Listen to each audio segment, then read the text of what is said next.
The times they are good, ladies and gentlemen.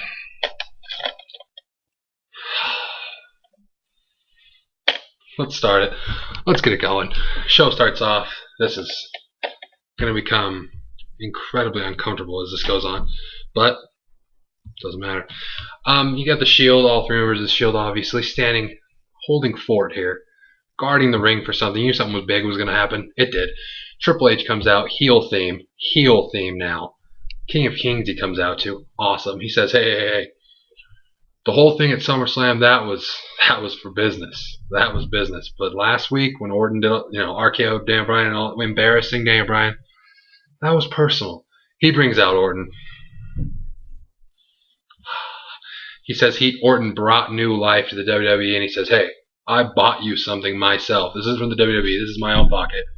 Cadillac Escalade. And I said, oh, damn. Randy Orton getting Randy Orton-ish cars. Love it. Then Daniel Bryan comes out and he does his normal thing, thanks to people. And as if once wasn't embarrassing enough, or, just good enough as it was, he has to thank John Cena again. Oh, that's really cute of him. Thank you, John Cena. Thank you very much for letting me wrestle you. You're a swell guy. And he basically says he'll become the champ, and he's fired up. And then Triple H brings him back down to reality. He says, hey, that's a cute little thing you do. That's a little fantasy land. That's the best thing I've ever heard. When you wish upon a star. I was losing it. I said, this is it. This is it right here. And then he says, hey, but we're going to let you try to live your little dream today and have your moment. In a gauntlet match, you'll face Seth Rollins, then Dean Ambrose, then Roman Reigns if he makes it past those dudes. Oh, love it. Well, next segment, not worthy of the belt necklace. Hashtag belt necklace, if you're wondering. Or title necklace. Let's go with title necklace. But we do get Cody Rhodes versus Fandango. Damian Sandow is at ringside hanging out. During the match, Miz ends up coming out dressed up as Fandango to distract Fandango, makes sense. And Cody ends up getting the win. Then Sandow comes in, knocks out Cody. Miz goes in there. And then DJ Maestro Brad Maddox, ooh, he comes out and says, hey, we're going to have a tag match, player. And he's my favorite part. If you can't figure it out, that's your own problem. But it's going to be Cody Miz versus Sandow Fandango. Fandango ends up leaving during the tag match, and Miz gets the pin on Sandow. There you go. Christian Orton backstage. Christian talking about the whole Triple H regime, and Orton's like, hey. Oh, yeah, Orton. Orton's the code for bring out the title. Orton's basically saying, hey, history's going to repeat itself. I'm going to beat you like I always used to. They have a match later. RKO's. Okay. Then you got Axel and Heyman backstage talking about a CM Punk segment that was aired on the app because the fans got to vote for a stipulation for the Axel Punk. And one of the choices was that if CM Punk wins, he gets to be in the ring with Paul Heyman. So obviously they're planning for in case it happens. Then we get the match Punk versus Axel. Punk ends up winning, obviously. And then Heyman tries to run away. Security gets him, brings him back in the ring. Punk gets him for a minute. Right as he's about to really start beating him up, Axel comes, hits a low blow, beats up on Punk, handcuffs him, and then Heyman just goes kendo stick action. It was so sick. And Punk's just back is just nuts. And it was just crazy. Crazy stuff. So yeah, then that was an emotional segment. Then we got the Total Divas cast out there. Brie Bella ends up beating Natalya. And then, AJ Lee comes out talking shit on Total Divas, drops a pipe bomb. The diva version of a pipe bomb was dropped tonight. She goes on like, you guys weren't good enough to become actresses, so you tried to do this. Now you're trying to be reality stars, but reality is none of you are ever going to be good enough to lace up my Chuck Taylors. And I said, oh my God. She's like, you guys were all handed this because you were good looking in this. I got this because I was good. And I'm like, holy hell. This AJ's dropping bombs. Bomb dropper. Jake said he liked this segment too. Obviously, look, it's freaking sick. Speaking of segments that Jake liked, RVD versus Del Rio. RVD wins. RVD is going to fight for the title at Night of Champions. Moving on. Ryback in an interview backstage with Josh Matthews and the big guy. Love him. So he basically just gets accused of bullying and just bullies Josh Matthews. That's what happened. Oh, Christian versus Orton.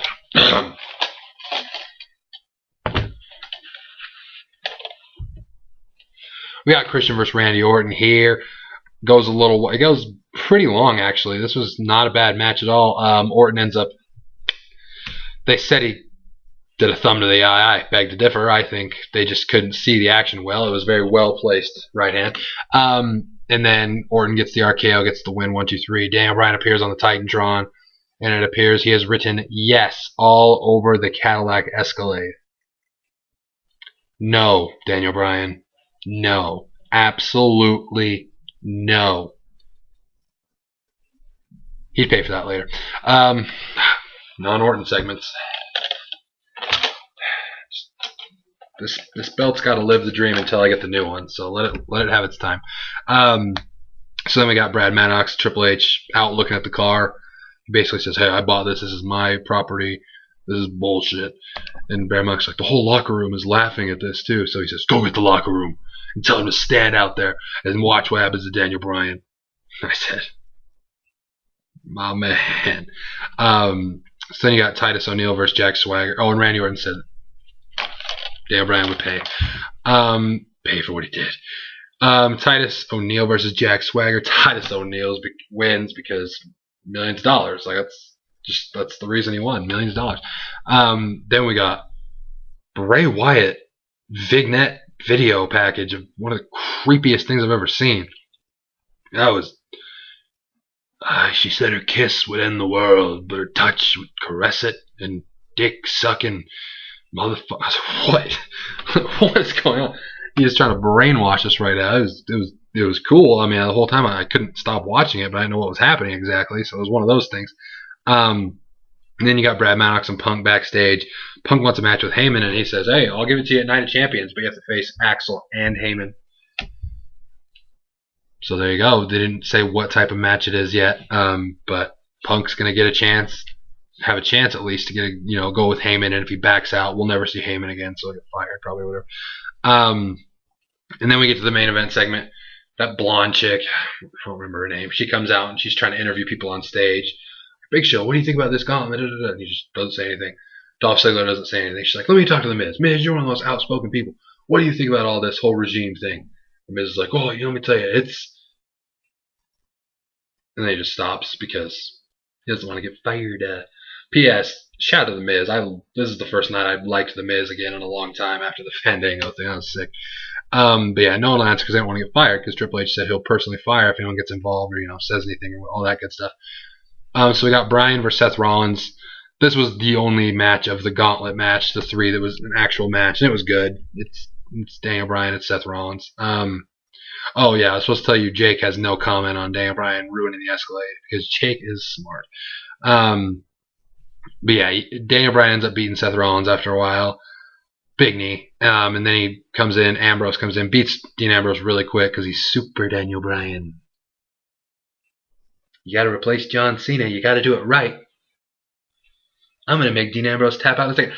Anybody else, this would happen. Let me talk to you for a minute. Anybody else does this? Cena does it. Orton does it. Anyone does it.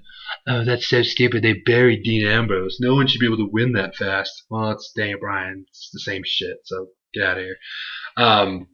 And then same thing with Roman Reigns. Roman Reigns gets in there for like 8 seconds, so he gets the yes. "Oh, he's about to win," but then the Shield interrupted it because screw that.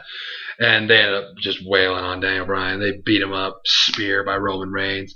Triple H comes out on stage and just stands there looking at everybody like, "Someone go do something. I dare you to go do something." And then he gives them the okay. And then they triple powerbomb Daniel Bryan. And then Orton's music hit. Orton comes out and Triple H gives him the, "You're exempt. You can go interfere if you'd like."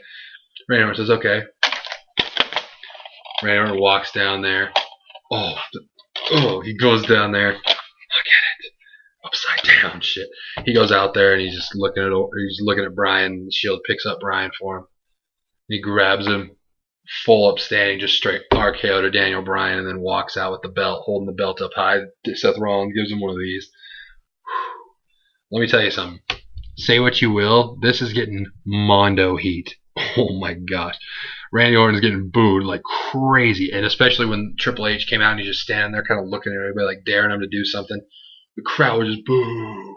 And the crowd just big show, big show. While Orton's in there and Orton's just looking back like he's not saving anybody. Just so this segment was getting heat for days. Heat for days. The times are good. Like I said, Randy Orton is the face of the WWE. John Cena's gone. We're gone of Super Cena, and Super DB is going to get his ass kicked in that NOC, boy. So yeah, Randy Orton ends triumphant, as he should for the entirety of this 14-year title reign. So yeah, that was Raw. Another show dominated by the new corporate regime.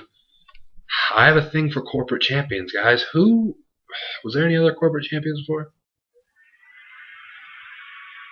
I don't remember. Anyways, that was the show. Obviously, I loved it because Randy Orton was on it a lot, and Randy Orton kicked some ass every time he was on screen, except for when he messed up his Escalade, but he paid for that later. So yeah, that is all for Raw. See you when we see you. Hopefully on SmackDown if Orton makes an appearance, because I vowed that I would review SmackDown as long as Randy Orton is WWE Champion and appears on SmackDown. So maybe stay tuned for that. You can't not end with the pose, boys. You can't not end with